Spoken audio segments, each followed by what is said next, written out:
Hello दोस्तों, प्रतिमा GS academy पे आप सभी का स्वागत है।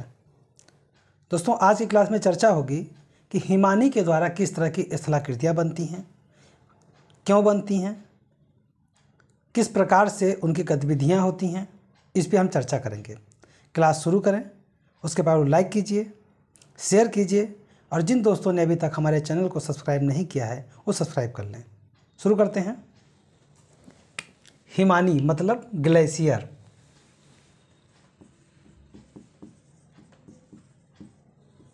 मतलब बर्फ।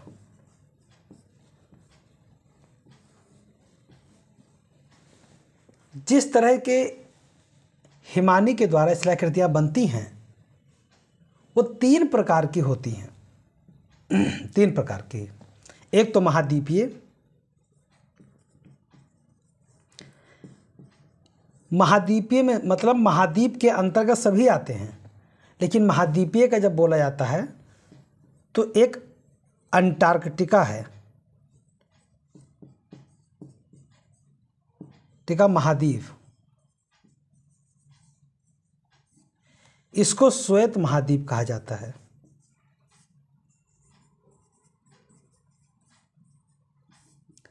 श्वेत महाद्वीप इसलिए कहा जाता है, श्वेत महाद्वीप इसलिए कहा जाता है क्योंकि यहाँ पे पूरा का पूरा महाद्वीप जो है वो हिमानी से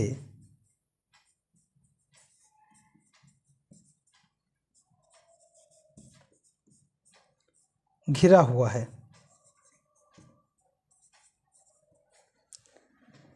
हिमानी से घिरा होने के कारण इसे श्वेत महाद्वीप के नाम से जाना जाता है। दूसरा है पर्वतीय या घाटी हिमानी। तो जो पर्वतीय या घाटी हिमानी है, जैसे सियाचिन ग्लेशियर भारत का, गंगोत्री ग्लेशियर हो गया,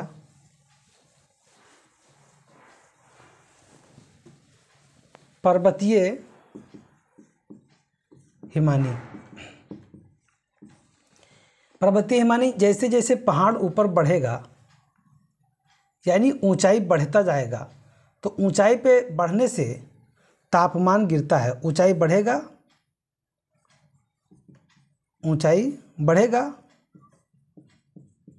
तो तापमान गिरेगा। तो जब ऊंचाई बढ़ेगा तापमान गिरेगा, तो तापमान जब गिरेगा तो वहाँ पे मौसम ठंडा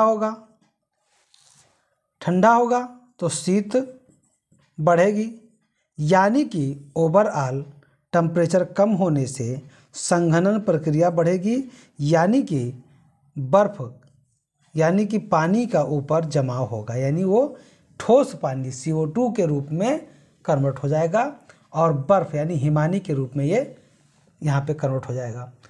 और इसी से बाद में नदियाँ निकलने लगेंगी। यानी बर्फ़ हिमानी पर्वतीय हो गया। पर्वतपदीय का मतलब ये होता है कि वो पूरे महाद्वीप में तो नहीं है, लेकिन एक ऐसा पार्ट है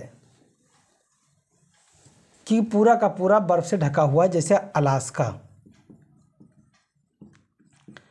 USA का 49वां प्रांत है और यहाँ पे पर्वतपदीय हिमानी पाया जाता है। अब हिमानी के द्वारा स्थलाकृति का आकार कैसे होता है?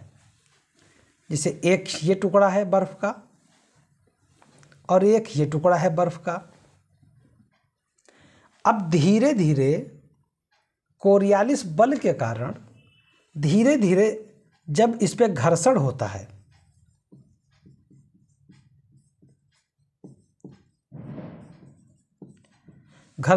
है तब कई प्रकार के, या तो ये जब हिमानी पिघलेगा, हिमानी टूटेगा, पिघलना, टूटना, फूटना, घर्षण करना, घर्षण के मतलब यानी कि घिसना, घिसना। तो इन सब वजह से बर्फ के भी इस जो है आकृतियां बदल जाती हैं।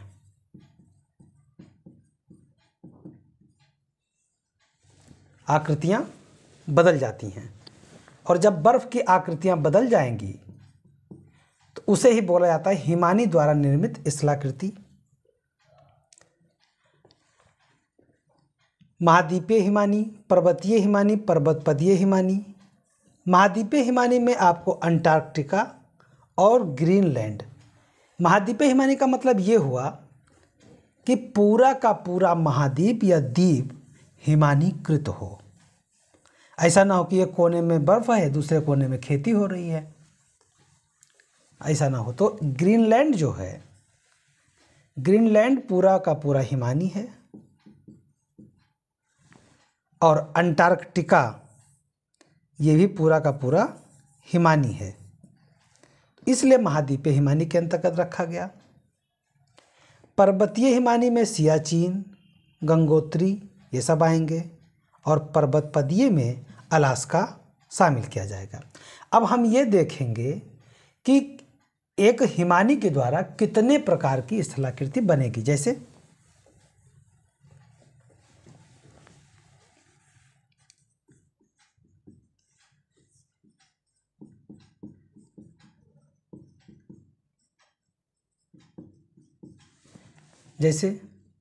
यू आकार की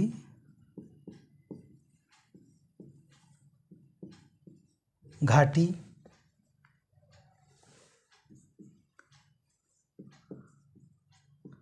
लटकती हुई झील, हार्न, सर्न,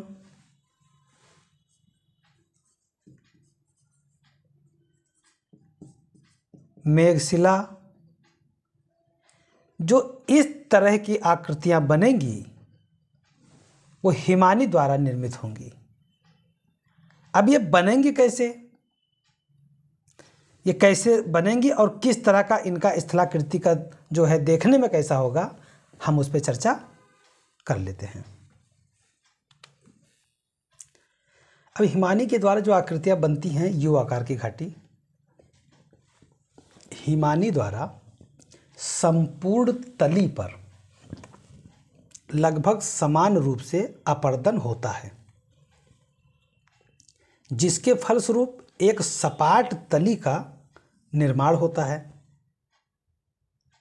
तथा खड़ी ढाल वाली घाटी का निर्माण होता है, और जिसकी आकृति जो है अंग्रेजी के यू अक्षर से मिलती है। अब ये कैसे बनता है, जैसे मान लीजिए ये एक हिम का टुकड़ा है। अब ग्लेशियर है, ग्लेशियर पे पिघलना या अपर्दन होना शुरू हुआ और एक आकृति ऐसे बनी, और ये आकृति कटने लगी। धीरे धीरे एक सपाट बन गया, और बाद में यही आकृति बन गई यू आकार में। अब यू आकार में बन गई तो ये ग्लेशियर है पूरा, और ये आकार बन गया यू आकार का, तो इसे ही कहा जाता है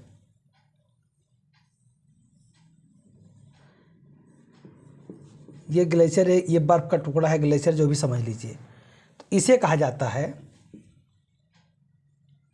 यू आकार की घाटी। अब यू आकार की घाटी बन गया। अब इसी में ध्यान रहे कि जो यू आकार की घाटी बना, तो इसी में एक और बात होगी, एक झील बनेगी लटकती हुई। यू आकार की घाटी बन गया। अब लटकती हुई घाटी पे मुख्य हिमानी की तुलना में सहायक हिमानी में हिम की मात्रा कम होती है, अतः इसके द्वारा निर्मित घाटी की गहराई भी कम होती है और इसके फलस्वरूप सहायक हिमानी की घाटी मुख्य हिमानी की घाटी पर लटकती हुई प्रतीत होती है, जिसे लटकती घाटी कहा जाता है या झील कहा जाता है। ठीक, अब देखिए कैसे। ये मुख्य हिमानी है और मुख्य हिमानी में आकार बना यू आकार का, लेकिन एक हिमानी तो ये हुआ और एक हिमानी इसके ऊपर था, अब हुआ ये कि जब ये पिघलना शुरू हुआ तब ये हिमानी चढ़ना शुरू हुआ। भाई ये पिघल गया इतना, और यहाँ पे क्या हुआ कि ये भी पिघलना शुरू हुआ और ऐसे पिघलते पिघलते पिघलते पिघलते ऐसे आया, यानी कि बन गया इस तरह का कुछ आकृति बन गया।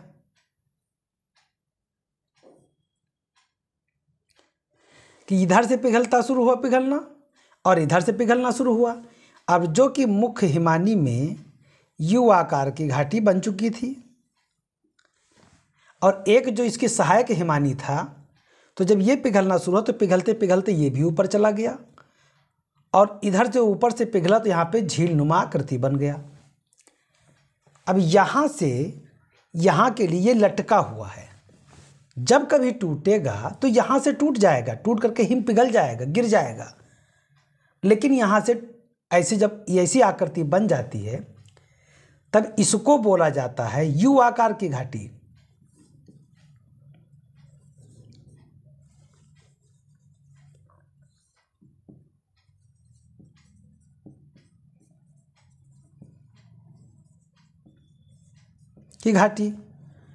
और ये ऊपर का यहाँ पे तो इतना जुड़ा हुआ है, देखिए यहाँ पे तो इतना जुड़ा हुआ है, इसके आगे जुड़ा नहीं है, ये पूरा केवल ऐसे लटका हुआ होता है। और जब ये इसको ऐसे आप समझ लीजिए कि ये लटका हुआ है और ये हिमानी है।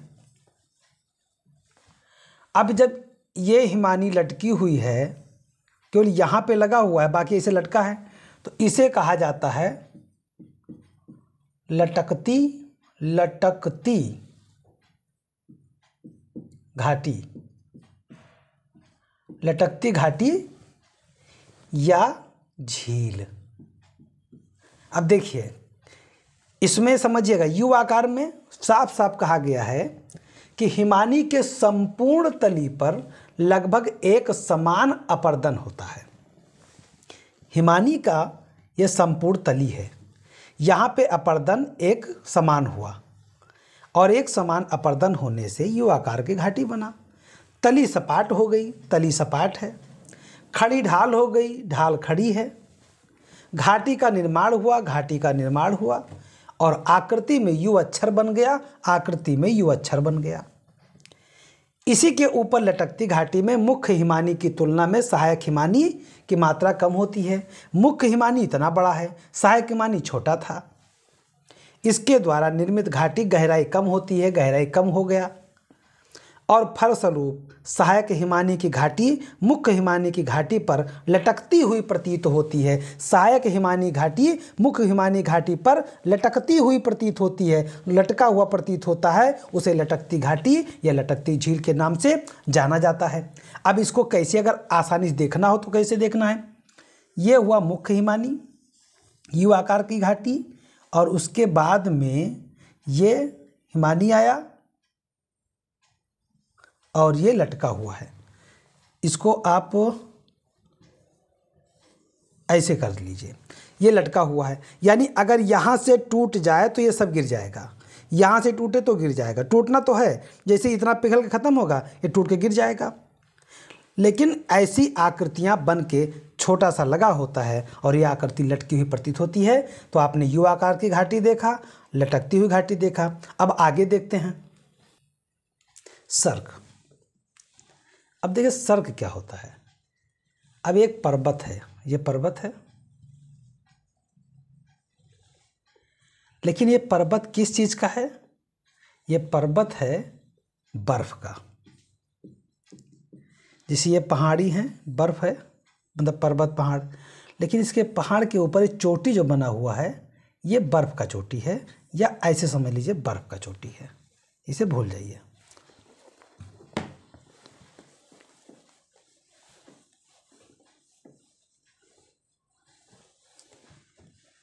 ये मान लीजिए बर्फ है और ये पहाड़ है, इसके ऊपर हिमानी बर्फ की तरह है। लेकिन हुआ क्या कि अब अपरदन होना शुरू हो गया, हिमानी पिघलना शुरू हो गया। और जब हिमानी पिघलना शुरू हुआ तो ऐसे पहले पिघला, फिर ऐसे पिघला, और फिर ऐसे पिघला, और धीरे धीरे ऐसे पिघला, और फिर ऐसे पिघला।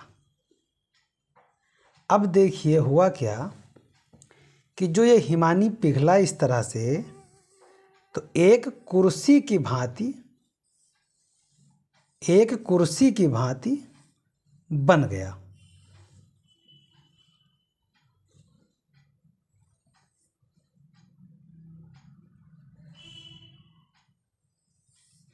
एक कुर्सी की भांति बन गया। अब जब कुर्सी की भांति बन गया तो इसी को कहते हैं सर्क। देखिए पर्वतीय ढालों पर ये पर्वत है, और ये पर्वत है। पर्वतीय ढालों पर हिमानी के अपरदन क्रिया के द्वारा, जैसे ये गिरता हुआ अपरदन करता हुआ के द्वारा एक आराम कुर्सी की आकृति की स्थलाकृति बनती है। आराम कुर्सी, ये जो दिख रहा है कुर्सी की भांति दिख रहा है, तो एक आराम कुर्सी की आकृति बनती है, विकास होता है।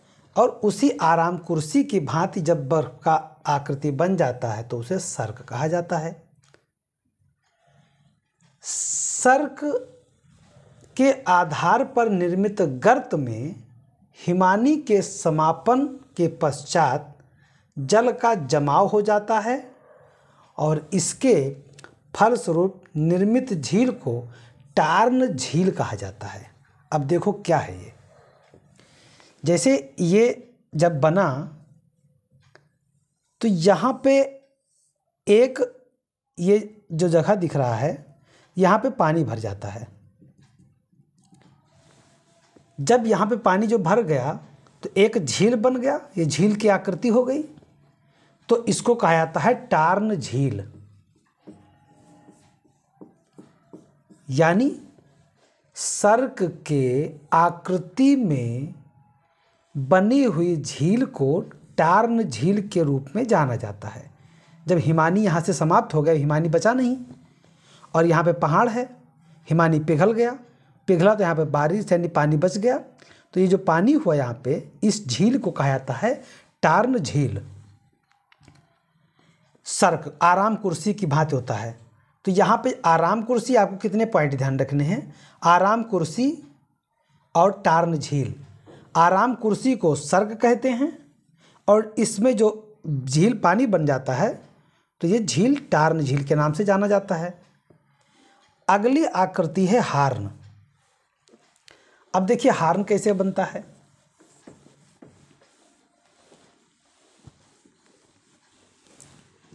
एक जिसे गुंबदाकार पहले था उसी तरह का आकृति मान लीजिए बना हुआ है। अब गुंबदाकार में था, जब एक तरफ केवल जो है एक तरफ केवल कट करके आराम कुर्सी की भांति बना एक तरफ, तो जब एक तरफ कटा ये और आराम कुर्सी की भांति बने, यहाँ पे झील बन गया तो टार्न झील कहलाया और ये बन गया शार्क। लेकिन यही गतिविधि जब दोनों तरफ से बना, यानी कि सब तरफ से, यहां भी टार्न झील बन गया,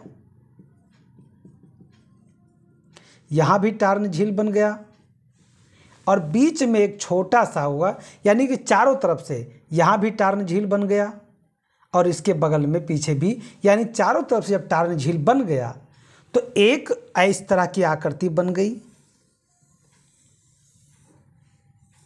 इस तरह की आकृति बन गई। और ये जो आकृति बना इसे कहा था हार्न। हार्न का मतलब होता है सींग। सींग मतलब जो गाय बैल के सींग निकली होती है उसे हार्न बोला जाता है। जैसे जब किसी शंक्वाकार पर्वत के चारों ओर, शंक्वाकार पर्वत के चारों ओर सर्क का निर्माण होता है, चारों तरफ आराम कुर्सी की भांति आकृति बन जाती है, तो ढाल के पीछे हटते जाने के कारण पिरामिड नुमा स्थलाकृति का निर्माण होता है और पिरामिड नुमा स्थलाकृति के निर्माण को हार्न के नाम से जाना जाता है। यानी कि सर्क के माध्यम से कार्य होता है, उसके जब चारों तरफ सर्क बन जाते हैं तो वो हार्न कहलाता है। सर्क का मतलब हुआ एक आराम कुर्सी की भांति। और यही चीज़, जैसे मान लीजिए ये हमारे पास में एक पिरामिड नुमा यानी एक शंक्वाकार गुंबदानुमा ये हिमानी है, इधर से भी कटा, इधर से भी कटा, इधर से भी कटा, इधर से भी कटा, चारों तरफ से जब सर्क बन गया तब बाद में जो ये बचा इसे कहा गया हार्न। यानी हार्न के चारों तरफ झील होता है और उस झील को टार्न झील के नाम से जाना जाता है। अरीट, यदि किसी पर्वतीय कटक के दोनों ढालों पर सर्क का विकास होता है तो ढाल के पीछे हटने के कारण एक आरी नुमा या कंघी नुमा आकृति बन जाती है और इसे अरीट कहते हैं। अब देखिए, इसे सर्क जब बनता है तो जैसे मैंने एक आकृति बनाया कि ये सर्क बना और इधर से भी अगर ऐसे आकृति बन गया तो ये बन गया हार्न। एक हुआ तो सर्क, दोनों हुआ तो हो गया हार्न। लेकिन होता क्या है कि ऐसे ऐसे हार्न बनता चला गया तो ये क्या हो गया, ये एक हुआ तो हार्न बना। लेकिन ये हार्न के आकार का कई बन गया, एक कंघी के नुमा बन गया, कंघी के नुमा आकृति में बन गया, तो इसे कहा जाता है अरीट। आरानुमा या कंघी नुमा आकृति बन गया क्योंकि कई सर्क हैं। इसको देखिए, एक अकेला एक सर्क, दो सर्क, तीन सर्क, चार सर्क, पांच सर्क, ऐसे यानी कई सर्क जब बन जाते हैं और क्रमशः जब वो बनते चले जाते हैं तब वह कंघी के आकार में हो जाते हैं और जब वो कंघी के आकार में हो जाते हैं तब उन्हें कहा जाता है अरीट। तो ये हो गया अरीट। अगला है दैत्याकार या सोपान, पेटरनास्टर झील,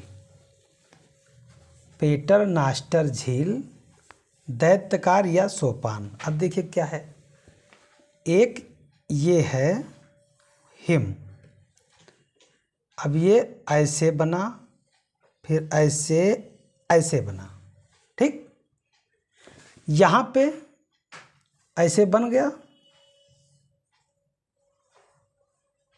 और यहाँ पे पानी भर गया, फिर ऐसे बन गया,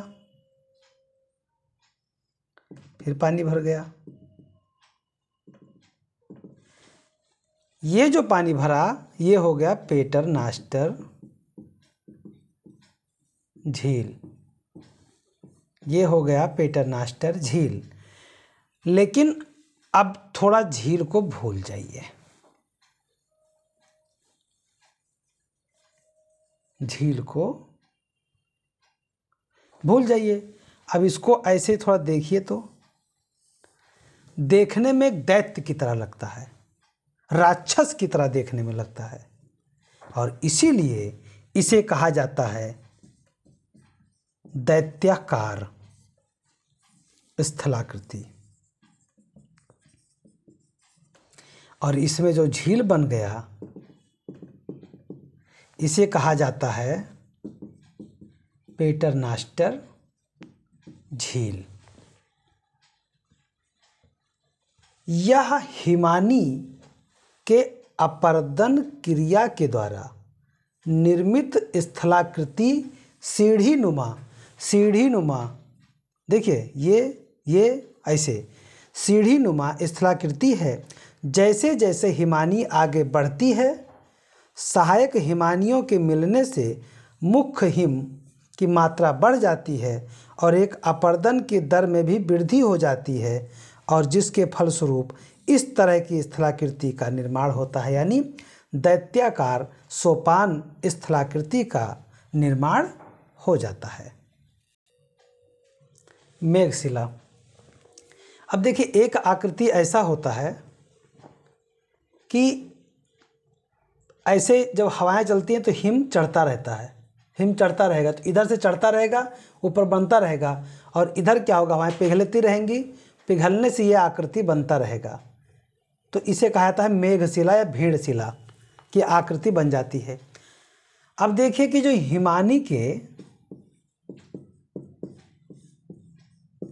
हिमानी के पिघलने से जो पिघलने कह सकते हो या अपर्दन कह सकते हो, शुद्ध रूप से अपर्दन से जितनी स्थलाकृतियाँ बनी हैं उसमें क्या क्या बना। सबसे पहले यू आकार की घाटी बना, यू आकार की घाटी बना नंबर 1। उसके बाद में लटकती हुई झील बना,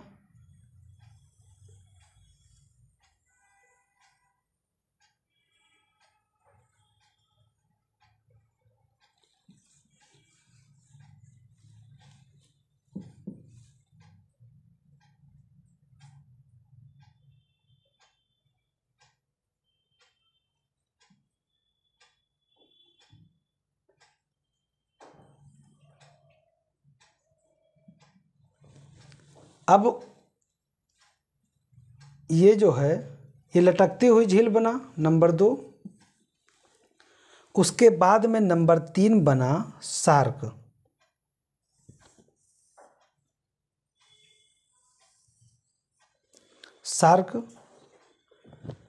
नंबर 4 बना अरीट,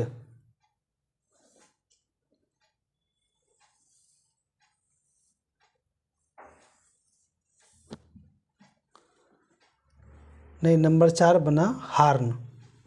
ये हुआ यू आकार की घाटी, यू आकार के स्थलाकृति। ये बना लटकती हुई,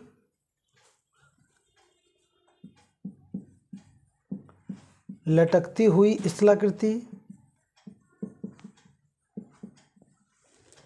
ये बना शार्क, ये बना हार्न, और नंबर 5 बना अरीट, कंघी नुमा आकृति। तो ये हुआ अरीट। उसके बाद में दैत्याकार बना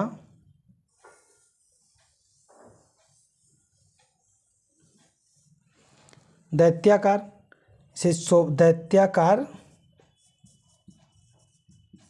या सोपान, और यहाँ पे झील बन गया तो इसे कहा जाता है पेटरनास्टर झील। झील बन गया, यहाँ भी झील बना और यहाँ भी झील बना।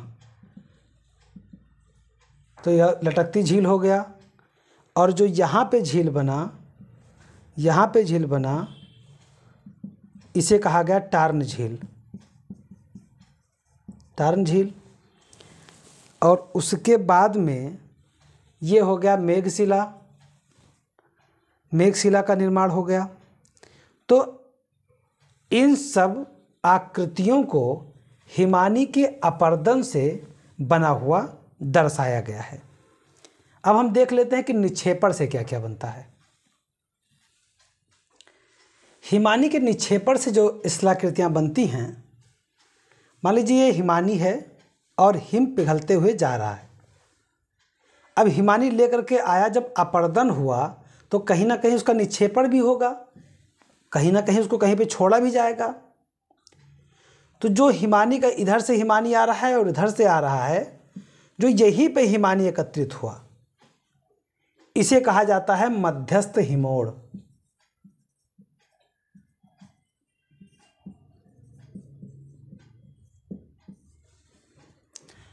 लेकिन जो हिमानी इधर साइड में निक्षेपित हुआ, तो इन्हें दोनों को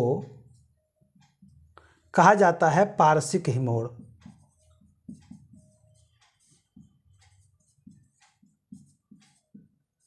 हिमोड़।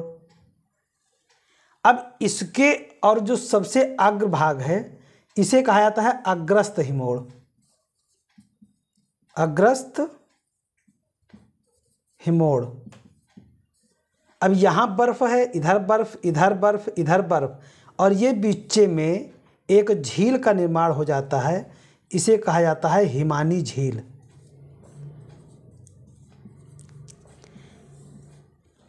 हिमानी के निक्षेपण से इतने प्रकार की आकृति बनती है, साथ ही साथ ट्रिल मैदान और ड्रेमलिन बनता है। तो इसको मैं बताता हूँ कैसे बनता है, तब तक इसको जानिए। मध्यस्थ हिमोड़, पार्श्विक हिमोड़ और हिमानी झील, अग्रस्त हिमोड़। एक आकृति होता है इस तरह का,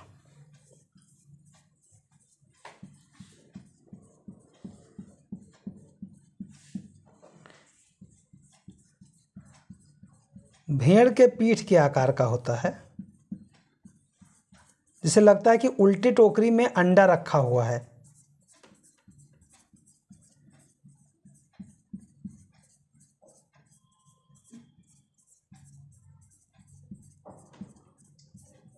उल्टी टोकरी में अंडा रखा हुआ है, ऐसा दिखता है, तो इसे कहा जाता है ड्रमलिन।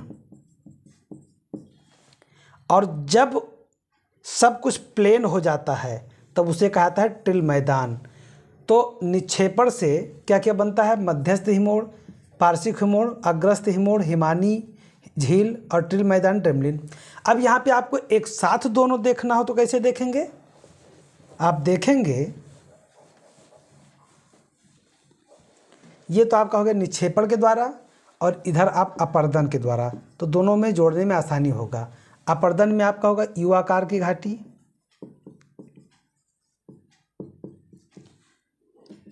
लटकती झील,